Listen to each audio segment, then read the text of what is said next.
तो क्या आपने कभी पोटैटो स्नैक की ये रेसिपी ट्राई की है? रॉ पोटैटो से ये हम स्नैक बनाकर तैयार करेंगे। बहुत ही ज़्यादा इजी है। अचानक घर पे मेहमान आ जाएँ, अचानक आपको भूख लगे तो आप ये रेसिपी मिनटों में बनाकर एंजॉय कर सकते हैं। बहुत ही कम खर्च में, कम मेहनत के साथ ढेर सारे ये स्नैक बनाएँ और एंजॉय करें। तो बिस्मिल्लाहिर्रहमानिर्रहीम, अस्सलाम वालेकुम व्यूअर्स, मैं हूँ इकरा और आप देख रहे हैं किचन विद इकरा। तो कैसे हैं आप सब? उम्मीद करती हूँ सब खैरियत से होंगे। आज मैं आप लोगों के लिए पोटैटो स्नैक की इतनी ही लजीज और बहुत ही क्रिस्पी आसान सी रेसिपी लेकर आई हूँ, जो कि बच्चों बड़ों सभी की फेवरेट होने वाली है। आपने क्या करना है, रेसिपी को बिना स्किप किए एंड तक देखना है। चैनल पर नए हैं सब्सक्राइब कर लें। रेसिपी स्टार्ट करते हैं। बिस्मिल्लाहिर्रहमानिर्रहीम। सबसे पहले यहाँ पर 2 दरमियानी साइज़ के आलू ले लिए हैं। आलू के साइज़ का आपने ख्याल रखना है, बहुत लंबे ना हो, मोटे साइज़ के होने चाहिए, ताकि जो इसकी कतलियाँ हैं वो बिल्कुल परफेक्ट बनकर तैयार हों। तो यहाँ पर सबसे पहले हमने इसको छील लिया है। अब इसकी हम कटिंग करेंगे। तो यहाँ पर हमने बहुत ही पतला-पतला इसे कट कर लेना है। तो आलू की ये कटिंग आपने नाइफ़ से ही करनी है, स्लाइसर से नहीं करनी, क्योंकि उससे बहुत ही ज़्यादा पतले स्लाइस बनते हैं, इसलिए आपने नाइफ़ की मदद से करनी है और बिल्कुल बारीक-बारीक हम इसके स्लाइस बना लेंगे। तो यहाँ पर दूसरे आलू की भी मैंने कटिंग कर ली है। दोनों आलू की कटिंग हो चुकी है। यहाँ पर मैं आपको दिखा देती हूँ कि इसकी हमने कितनी चौड़ाई रखी है। तो ये देखें, इतना हमने आलू को चौड़ा रखना है, बहुत ज़्यादा मोटाई हमने नहीं रखनी, अदरवाइज़ ये फ्राई होते हुए गलते नहीं हैं तो कच्चे रह जाते हैं। इसलिए हमने यहाँ पर आलू को पतला ही कट करना है। अब यहाँ पर एक बोल लेंगे, इसमें एक बैटर तैयार करेंगे। बेसन हाफ़ कप, पीसी लाल मिर्च हाफ़ टी स्पून, नमक इसमें जाएगा हाफ़ टी स्पून, पीसी हल्दी 1/4 टीस्पून, पिसा धनिया इसमें जाएगा हाफ़ टी स्पून, कुटी हुई लाल मिर्च हाफ़ टी स्पून। तमाम ड्राई इंग्रेडिएंट को अच्छे से मिक्स कर लेंगे। अब थोड़ा-थोड़ा पानी शामिल करते हुए हमने थोड़ा थिक सा बैटर तैयार करना है। बैटर की कंसिस्टेंसी का आपने ख़ास ख्याल रखना है, ना ही बहुत ज़्यादा पतला होना चाहिए, ना ही बहुत थिक, इसलिए थोड़ा-थोड़ा पानी शामिल करते हुए हम इसे मिक्स करते जाएंगे, ताकि बैटर जो है वो बिल्कुल परफेक्ट बन सके। अगर आप ज़्यादा ही पानी एक साथ डाल देंगे तो ये पतला हो सकता है।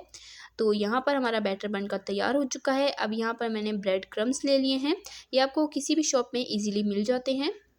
और यहाँ पर अब हम एक आलू का स्लाइस लेंगे, इसे सबसे पहले बेसन के इस बैटर में डिप करेंगे, अच्छे से कोट कर लेंगे। तो यहाँ पर आप देख सकते हैं बैटर की कंसिस्टेंसी कितना इजीली ये कोट हो गया है, बहुत ज़्यादा थिक भी नहीं है और बहुत ज़्यादा थिन भी नहीं है। तो बैटर की कंसिस्टेंसी का ख्याल रखेंगे तो हमारे स्नैक बहुत ही परफेक्ट बनेंगे। अब यहाँ पर ब्रेड क्रम्ब से अच्छे से इसे कोट कर लेंगे। तो दोनों साइड पर अच्छे से मैंने यहाँ पर कोट कर लिया है और इसी तरीके से सारे आलू स्टेप बाय स्टेप हम पहले बेसन से और फिर ब्रेड क्रम्ब से कोट करते जाएंगे। और यहाँ पर जी सारे आलू मैंने तैयार कर लिए हैं। चलें जी अब इसे हम फ्राई कर लेते हैं। तो सबसे पहले हाई फ्लेम पर ऑयल को अच्छे से गर्म करेंगे। जब ऑयल गर्म हो जाएगा, फ्लेम को कर देंगे मीडियम टू लो और मीडियम टू लो फ्लेम पर हम इसे फ्राई करेंगे। आलू हमारे कच्चे हैं तो आलू को हमने अच्छे से कुक करना है, इसलिए फ्लेम को हम मीडियम टू लो रखेंगे। हाई फ्लेम होगी, आलू जो है वो गलेगा नहीं और इस पर कलर आ जाएगा, फ़ौरन से ये गोल्डन हो जाएंगे, इसलिए मीडियम टू लो फ्लेम पर हमने इसे 5-6 मिनट तक फ्राई करना है। अलटते पलटते हुए तकरीबन 3 मिनट हो चुके हैं। अब मैं इसी साइड चेंज कर दूँगी और दूसरी साइड पर भी 3-4 मिनट फ्राई कर लेंगे। जब तक ये अच्छे से क्रिस्पी और गोल्डन नहीं हो जाते तब तक हम इसे फ्राई करेंगे। तो यहाँ पर आप देख सकते हैं माशाल्लाह से कितना अच्छा कलर आता जा रहा है।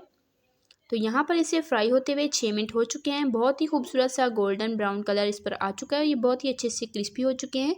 इसे अब हम ऑयल से निकाल लेंगे।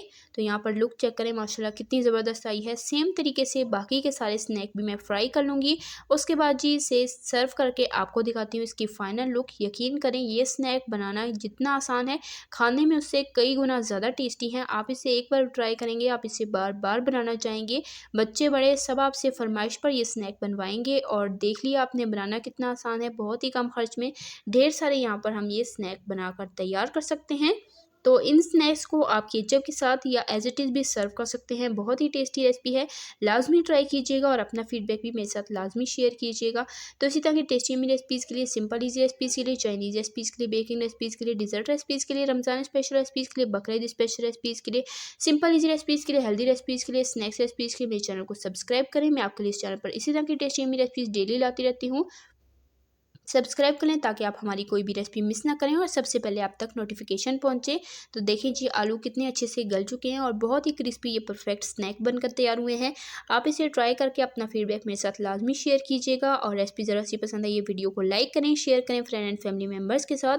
इंशाल्लाह फिर मिलेंगे नेक्स्ट मज़ेदार सी रेसिपी के साथ। तब तक के लिए अल्लाह हाफिज़।